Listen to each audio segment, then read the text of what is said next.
মই পূবালী দত্তই কৈ আছোঁ। মোৰ ঘৰ যোৰহাটত। বৰ্তমান সামাজিক মাধ্যমত মোৰ বিষয়ে নানা বদনাম চলি আছে। মই এজন মাৰোৱাৰী সম্প্ৰদায়ৰ ল'ৰা য়শ কুমাৰ আগৰৱাল, গংগা ট্ৰেডাৰ্ছৰ অনাৰ, যিমানখিনিলৈকে মই জানো। তেখেতৰ লগত মোৰ 7-8 বছৰৰ পৰা ভাল বন্ধুত্ব আছিলে। তাৰপিছত আজি 3 মাহমানৰ আগৰ পৰা তেখেতে মোক প্ৰপ'জেল কৰি আছে যে আমি ফিউচাৰত ভালকৈ থাকিম, তোমাক মই বিয়া পাতিম। তো তেনেকেই বস্তুখিনি আৰম্ভ হৈছিলে। আৰু তেখেতে মই নিজৰ প্ৰত্যেকটো কথা তেখেতক কৈছিলোঁ যে মোৰ আগৰ পাষ্ট লাইফত এনেকুৱা হৈ আছে, তেনেকুৱা হৈ আছে।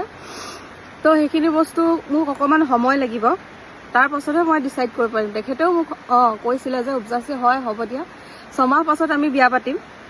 এতিয়া বৰ্তমান ময়ো ছেটেল হৈছোঁ, তুমিও ছেটেল হৈ লোৱা, আৰু এতিয়া তোমাৰ সমস্ত ৰেছপনচিবিলিটি মই ল'ম। আজি গংগা ট্ৰেডাৰ্ছৰ যদি অনাৰজনে মোক তেনেকৈ কয় যে হয় ৰেছপনচিবিলিটি লৈছোঁ ছোৱালী এজনী, ময়ো ভালেই পাইছোঁ।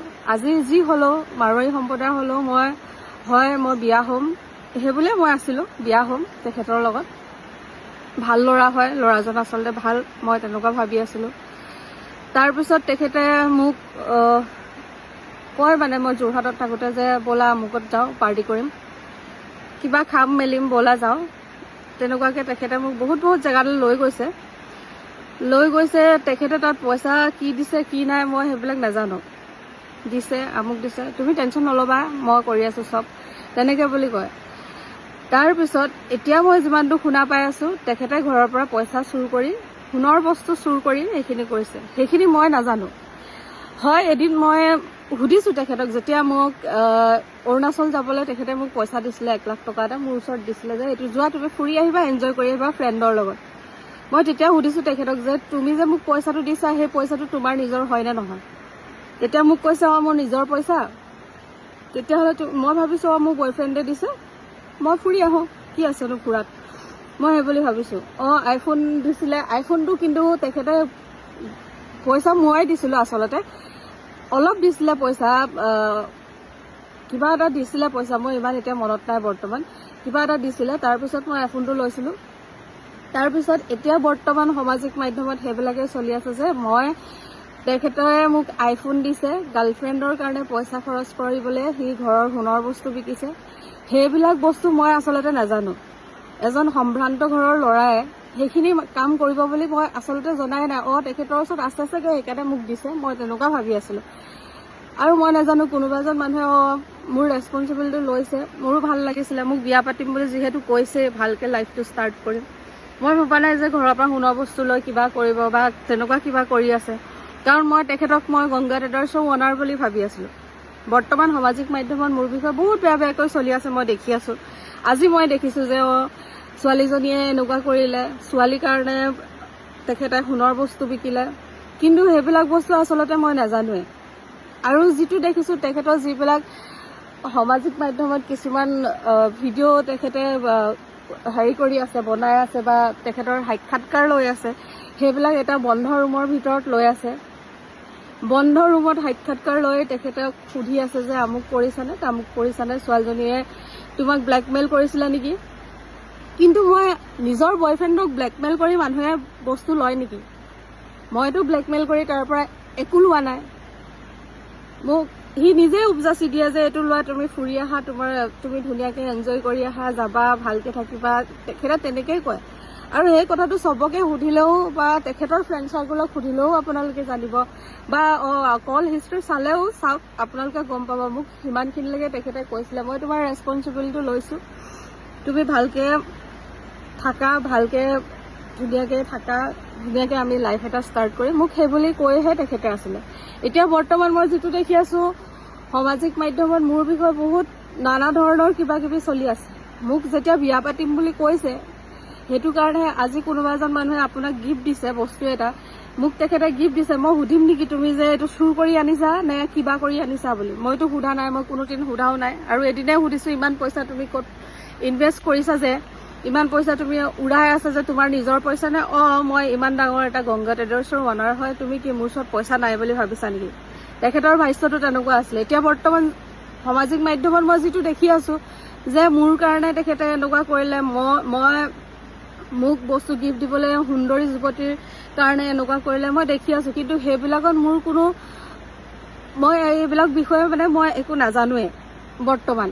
আৰু আজি যিটো দেখিছোঁ মই মোৰ ইনষ্টা ফেচবুকত ফটো ক'ৰবাত পৰ্টেলত মোৰ ভাগৰ ফটো, মোৰ ফ্ৰেণ্ড চাৰ্কুলৰ ফটো তেনেকৈ লগাই কৈ আছে এনেকৈ এজনী ছোৱালীৰ কাৰণে আমুক কৰিছে তামুক কৰিছে। আপোনালোকৰ ওচৰত কিবা প্ৰুফ আছে নেকি যে মোৰ কাৰণে তেখেতে পইচা তেনেকৈ উৰাইছে বুলি? যদি আপোনালোকৰ ওচৰত একো প্ৰুফ নাই তেতিয়াহ'লে মোৰ বিষয়ে আপোনালোকে তেনেকৈ ছ'চিয়েল মিডিয়াত কেনেকৈ দিব পাৰিছে? আজি তেখেতৰ বাপেক এজন সম্ভ্ৰান্ত পইচা থকা মানুহ হয়, সম্ভ্ৰান্ত বুলি নকওঁ, পইচা টকাৰ এজন মাৰোৱাৰী মানুহ হয়। তো সেই মানুহজনে ঘৰলৈ নিউজ চেনেল মাতিছে নে কি মাতিছে মই নাজানো, ল'ৰাজনৰ পৰা সাক্ষাৎকাৰ লৈছে, মানে তেখেতৰ পইচা আছে কাৰণেই তেখেতৰ ইমেজটো ভাল কৰিবৰ কাৰণেই সেইখিনি কৰিছে নেকি? আজি মই এজনী অসমীয়া ছোৱালী হয়, যদিও মই ভাবিছিলোঁ যে মাৰোৱাৰী সম্প্ৰদায়ৰ হ'লেও মানুহজন ভাল, মোৰ ৰেছপনচিবিলিটি লৈছে যেতিয়া ভাল। চব ছোৱালীয়ে বিচাৰিব ন নিজৰ লাইফটো ভাল কৰিবলৈ বা নিজৰ ফিউচাৰটো ভাল হওক বুলি চবেই বিচাৰিব, তেনেকৈ ময়ো বিচাৰিছিলোঁ। আজি যেনেকৈ কিছুমান বস্তু ওলাই আছে মোৰ কাৰণে এনেকুৱা কৰিছে, মোৰ কাৰণে সেনেকুৱা কৰিছে, মানে মোৰ ইমানটো ইমেজ তেখেতলোকে কিয় বেয়া কৰি আছে? যিটো বস্তু মই নাজানোৱে, যে সোণৰ বস্তু চুৰ কৰিছে, বিক্ৰী কৰিছে, কি কৰিছে মই নিজেই নাজানো। মই ভাবোঁ যে তেখেত অনাৰ, তেখেতৰ ওচৰত পইচা আছে, তো মোৰ লাইফটোৰ কাৰণে তেখেতে চিন্তা কৰিছে। সেইকাৰণে মই নিজৰ ভাল পোৱা মানুহজনী ভালকৈ থাকিলে চবেই ভাল পায়, তো সেইটো কাৰণে মই ভাবিছোঁ চাগে মই ভালকৈ থকাটো, হাঁহি ফূৰ্তি কৰি থকাটো তেখেতে বিচাৰিছিলে, সেইকাৰণে চাগে মোৰ কাৰণে সিমানটো তেখেতে কৰি আছে বুলি ভাবিছিলোঁ। আৰু এতিয়া বৰ্তমান মই এটা কথা ক'বলৈ বিচাৰিছোঁ যে সিমানখিনি হৈ যোৱাৰ পাছত এতিয়া সেই মাৰোৱাৰী সম্প্ৰদায়ৰ মানুহঘৰে মই যিমানটো বুজি পাইছোঁ তেখেতলোকে যে মোকে ব্লেম দি আছে, তাৰ এগেইনষ্টত মই এতিয়া কি কৰিব লাগিব? যিমানখিনি মই জানো যে যিমানখিনি মই যিটো সঁচা কথা ক'ব লাগে সেইটো আজি মোৰ নিজৰ ছ'চিয়েল মিডিয়াৰ জৰিয়তে আপোনালোকক কৈ দিছোঁ যে মোৰ লগত এনেকুৱা হৈছে। তেখেতে মোৰ নিজৰ বিয়া পাতিম বুলি কৈ মোক সিমানখিনি কৰিছে। তাৰপিছত 4 লাখ 5 লাখ টকা মোৰ নামত খৰচ কৰা নাই, য'ত খৰচ কৰিছে তেখেতে পাৰ্টি চাৰ্টি কৰিছে, মোক লৈ গৈছে, মই তাত গৈছোঁ হয়, মই নোযোৱাকৈ থকা নাই। তো সেইখিনি তেখেতে নিজেই ইনভেষ্ট কৰিছে, না মই ধন দাবী কৰি না কিবা লৈছোঁ, না মই তেখেতক ব্লেকমেইল কৰিছোঁ যে মোক পইচা দে, মোক লাগিবই, এনেকুৱা মই একো কোৱা নাই। তেখেতে নিজেই দিছে মোক প্ৰত্যেকটো বস্তু।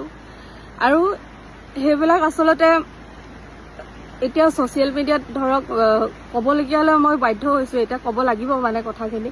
কেলৈ কি আজি মোৰ ঘৰৰ একমাত্ৰ ছোৱালী হয়, তো মোৰ মা দেউতাৰো সন্মান হানি হৈছে, মোৰো হৈছে এইবিলাক কথাত লাগি। আচলতে মই ভাবিছিলোঁ যে হয় মাৰোৱাৰী সম্প্ৰদায়ৰ হ'লেও চাগে ইমান মোক ভালকৈ ৰাখিছেই, যেতিয়া মোৰ ইমানটো মোক ভালকৈ ৰাখিম বুলি মোক যেতিয়া কৈছেই তেতিয়াহ'লে মোক ভালকৈ ৰাখিব বুলি ভাবিছিলোঁ। আৰু বৰ্তমান এতিয়া মই এইটো বস্তু বুজি পোৱা নাই যে মই মানে কি কৰিলে ভাল হ'ব। মানে মোৰতো অলৰেডি ইমেজটো তেখেতলোকে বেয়া কৰিছে, বৰ্তমান মই কি কৰিব লাগিব? মানহানি হৈছে মোৰ বৰ্তমান। মোৰ মা দেউতাৰ, মোৰ ফ্ৰেণ্ড চাৰ্কল চবেই ভাবিছে যে মোৰ লগত কি হৈ আছে। মই এতিয়া কাকো উত্তৰ দিব পৰা নাই, মানে যে সেই মানুহজনে মোক এনেকৈ প্ৰমিছ কৰিছিলে। হয় মোক প্ৰমিছ কৰিছে, যিটো মই কৈছোঁ সঁচা কৈ আছোঁ, মোক এনেকুৱা প্ৰমিছ কৰিছিলে মোক বিয়া পাতিম বুলি। মোৰ কথা প্ৰত্যেকটো জানে তেখেতে যে মোৰ লগত আগতে পাষ্টত এনেকুৱা হৈ থৈছে, কিবা কিবি হৈ আছিলে। তো প্ৰত্যেকটো কথা জানি তেখেতে মোক কৈছিলে যে আমি ভৱিষ্যতে বিয়া পাতিম, ভালকৈ থাকিম, মই ভালকৈ লাইফ এটা ষ্টাৰ্ট কৰিম, আমি আকৌ আগৰ ধুনীয়াকৈ এটা লাইফ ষ্টাৰ্ট কৰিম বুলি মোক কোৱাৰ কাৰণে মই সিমানখিনি মই কৰিছিলোঁ। আৰু এতিয়া বৰ্তমান মই এইটোৱে ক'ম যে মোৰ ইমানখিনি যে ইমেজ বেয়া হ'ল, তেখেতলোকে মোৰ ইমেজটো ভাল কৰি দিব পাৰিব নে মোৰ কিবা ৰেছপনচিবিলিটি ল'ব পাৰিব? যেতিয়া ইমানখিনি কৰিছেই মোক সেইটোৱে লাগে যে মোৰ ৰেছপনচিবিলিটি তেখেতলোকে ল'ব পাৰিব নেকি? কাৰণ ছ'চিয়েল মিডিয়াত ইমানটো ওলাইছে এজনী ছোৱালী, তেখেতলোকে ল'ব পাৰিব নেকি? মোৰ লগতে মোৰ মা দেউতাৰ, মোৰ ফ্ৰেণ্ড চাৰ্কল চবৰে সন্মান হানি কৰিছে। কাৰণ সেই বস্তুটোত কোনো মানুহৰ একো দুখ নাই। তেখেতে নিজেই ক'ৰবাত গৈছে, পইচা ইনভেষ্ট কৰিছে, নিজেই কিবা দিছে, নিজেই কৰি আছে। কোনেওতো তেখেতক কোৱা নাই যে তই দে, তই কৰ বুলি, কোনোদিনাও কোনেও কোৱা নাই। আৰু সেইখিনি বস্তুৰ কাৰণে তেখেতলোকে জগৰীয়া আচলতে। যদি এতিয়া মোৰ লগত কিবা এটা হৈ যায় তেখেতেই জগৰীয়া বুলি মই ভাবিম, কাৰণ এইবিলাক বস্তুৰ পৰা মেণ্টেলি মই বহুত টৰ্চাৰ পাইছোঁ বৰ্তমান। আৰু যিমানখিনি মোৰ ইমেজ বেয়া হৈছে মই যথেষ্টখিনি লাজ পাইছোঁ, কাৰণ মই আচলতে এনেকুৱাও কিবা হ'ব পাৰে বা চুৰ কৰি মানুহে এনেকুৱা কৰিব বা এজন গংগা ট্ৰেডাৰ্ছৰ অনাৰে এইখিনি কাম কৰিব বুলি মই ভবা নাছিলোঁ। সেইখিনি বস্তুৱে এতিয়া বৰ্তমান মই নিজৰ ছ'চিয়েল মিডিয়াত দি দিছোঁ। আৰু মই নাজানো তাৰপিছত বা কি হয় কি কথা মই নাজানো, কিন্তু মোৰ সেইবিলাকত কোনো দুখ নাই। সোণৰ বস্তু চুৰ কৰিছে কি নাই কৰা সেইবিলাক বস্তু মই একো নাজানো। আৰু মই ভাবিছোঁ অনাৰজনে কেতিয়াও বা সেইবিলাক কৰিব বুলি কোনে ভাবে। আজি পাৰ্টি কৰিবলৈ কোনোবাই ইনভাইট কৰিছে, কোনো মানুহে নুসুধে যে আপুনি চুৰ কৰি পইচা আনিছে নে নিজৰ পইচা। আৰু ক'বলৈ গ'লে ইমান ডাঙৰ ফেমিলিৰ ল'ৰা এটাই যে চুৰ কৰিব বুলি কোনেনো ভাবিব। মোক কিবা এটা গিফ্ট দিছে, মই সুধিম নেকি তুমি পইচাটো চুৰ কৰি আনি মোক কিবা গিফ্ট দিছা নে কি কৰি গিফ্ট দিছা। মই সেইবিলাকত মই নাইও আৰু মই সেইবিলাক বিষয়ে একো নাজানো। সিমানটোকে কৈছোঁ মই আৰু বৰ্তমান। আৰু সঁচাকৈ ক'বলৈ গ'লে আচলতে মিডল ক্লাছ ফেমিলিৰ মই ছোৱালী হয়, সেইটো কাৰণে চাগে কিছুমান এনেকুৱা কথা মোৰ ওপৰত চলি আছে। আচলতে তেখেতলোকটো ক'বলৈ গ'লে মাৰোৱাৰী সম্প্ৰদায়ৰ মানুহ এজনে এতিয়া মোৰ লগত এনেকুৱা কৰি আছে। মই এতিয়া ওচৰত ক'বলৈ বৰ্তমান কোনো নাই যে মই কাৰোবাৰ লগত ডিছকাছ কৰিম কথাটো, মোৰ লগত এনেকুৱা হৈছে, মোৰ লগত এইটো হৈছে বুলি। আজি সেই মানুহজনে মোৰ লগত তেনেকুৱা কৰিব বুলি মই ভবা নাছিলোঁ যে যে পিছত গোটেই বদনামখিনি মোক দিব, সোণৰ বস্তু চুৰ কৰা কিবা কিবি। সেইখিনি বস্তু আচলতে মই নিজেও নাজানো। আজিহে মই গম পাইছোঁ যে এনেকুৱা মোৰ এগেইনষ্টত কিবা কিবি চলি আছে বুলি মই আজিহে গম পাইছোঁ। মোৰ পাষ্ট লাইফক জাজ কৰি পেলাই কিছুমান এনেকুৱাও মই পাইছোঁ কমেণ্ট। মোৰ পাষ্টত কি হৈ থৈছে মই গম পাওঁ, অকল কেনেকৈ কি কৰি মই ছাৰ্ভাইভ কৰিছোঁ মই জানো।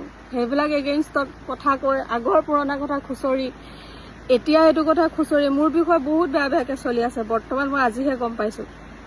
আৰু মই ক'বলৈ গ'লে মই এইটোৱে বুজি পোৱা নাই বৰ্তমান যে তেখেতে মোৰ লগত এনেকুৱা কৰিছে কিয়, যিটো বস্তু মই একো নাজানো। নিউজ চেনেল কিছুমান আছে, কিছুমান পৰ্টেল আছে, কিছুমান মই দেখি আছোঁ তেখেতলোকে মোৰ লগত এইবিলাক কৰিছে কেলে কি মই নিজেই নাজানো যে সেই মানুহজনে সোণৰ বস্তু চুৰ কৰি মোক কিবা গিফ্ট দিছিলে বা কিবা কৰিছিলে।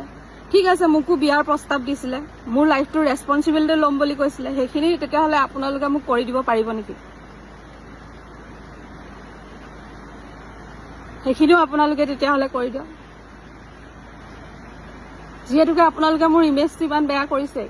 চব নিউজ চেনেলক মই কোৱা নাই বা নিউজ পৰ্টেলক চবকে কোৱা নাই, কিছুমানেতো ভালকৈও কৈছে। তো যিখিনিয়ে মোৰ কথা বেয়াকৈ কৈ আছে আপোনালোকে মোৰ ইমেজটো ভাল কৰি দিব পাৰিব নেকি? আপোনালোকে মোৰ বিষয়ে চব কথা জানে নেকি? জানি বুজি কৰিছে নেকি যে ছোৱালীজনী এনেকুৱা, তাই বহুত বেয়া ছোৱালী বা মই কিবা তেনেকুৱা মই আছিলোঁ নেকি? চব কথা নজনাকৈ এজনী ছোৱালীক আপোনালোকে জাজ কৰি ইমান বেয়াকৈ ছ'চিয়েল মিডিয়াত আপোনালোকে কিয় দি আছে? কি ভিত্তিত আপোনালোকে দি আছে? আৰু এতিয়া মই এইটোৱে বিচাৰিম যে মোৰ সম্পূৰ্ণ ৰেছপনচিবিলিটি তেখেতে ল'ব লাগিব, কাৰণ মোৰ ইমানটো ইমেজ বেয়া হৈছে। এতিয়া মোৰ মা দেউতায়ো বহুত লাজ পাইছে। আজি যিহেতু মই মাৰোৱাৰী সম্প্ৰদায়ৰ নহয় চাগে, সেইটো কাৰণে চাগে মোৰ লগত সেইখিনি হৈ আছে। যদি হ'লে তেতিয়াহ'লে চাগে নহ'লে। আৰু বৰ্তমান মই মানে মা দেউতাৰ আগতো মুখখন উলিয়াব পৰা অৱস্থাত নাই, কেলে কি মই মাৰোৱাৰী মানুহ এজনক বিশ্বাস কৰি মই এইখিনি কৰিছিলোঁ। আৰু অসমীয়া ছোৱালী হিচাপে মই যথেষ্টখিনি মই আচলতে লাজ পাইছোঁ এতিয়া বৰ্তমান। ইমান ইমেজ মোৰ বেয়া কৰিব নালাগিছিলে, কাৰণ মই সেইবিলাক মই নাজানোৱেই। সোণৰ বস্তু চুৰ কৰি মানুহে বস্তু গিফ্ট দিয়ে, কিবা কৰে, ক'ৰবাত ফুৰিবলৈ পইচা ইনভেষ্ট কৰে। ইমান ডাঙৰ ফেমিলিৰ ল'ৰা এটাই মোকতো গংগা ট্ৰেডাৰ্ছৰ অনাৰ বুলি কৈছিলে। তো সেই অনাৰজনে যে চুৰ কৰি পেলাই সেইখিনি কাম কৰিব মই কেতিয়াও নাজানো। আৰু সেইখিনি সি এতিয়া বৰ্তমান মোৰ ৰেছপনচিবিলিটি তেখেতে আৰু তেখেতৰ বাপেকে যেনেকৈ কৈ আছে, মোৰ ৰেছপনচিবিলিটি তেখেতলোকে ল'ব লাগিব বৰ্তমান। কাৰণ যিমানটো তেখেতলোকে কৈছে যেতিয়ালৈকে মোৰ কাৰণে এইখিনি কৰিলে, মই তামুক, মোৰ কাৰণে এইখিনি পইচা ইনভেষ্ট কৰিলে, মোৰ নামততো তই কোনো পইচা ইনভেষ্ট কৰা নাই, কোনেও নাই কৰা মোৰ নামত। তো তেতিয়াহ'লে মোৰ ইমানটো ইমেজ বেয়া হৈছে, সেইখিনি ৰেছপনচিবিলিটি তেখেতলোকক ল'ব লাগিব।